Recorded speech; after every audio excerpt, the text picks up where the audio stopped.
Hi guys, Primrose here and welcome back to my channel.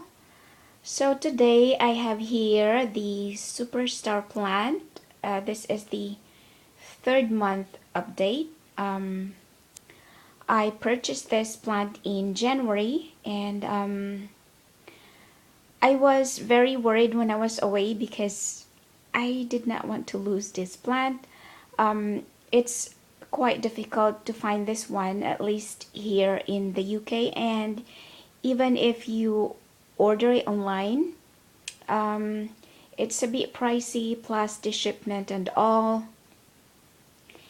And I was very lucky that I found this plant at the clearance sale in January. So this is the Pilea Peperomiodes, and I can't believe how much it has developed, and it's putting out more new leaves there. So at first it comes out like that, a bit curly, and it developed into this beautiful rounded foliage.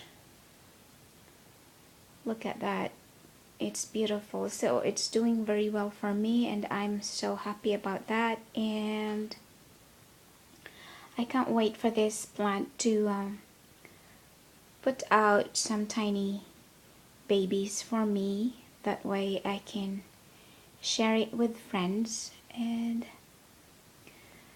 so that's it from me today, and I hope you enjoyed the video, and take care. Have a nice day. Bye.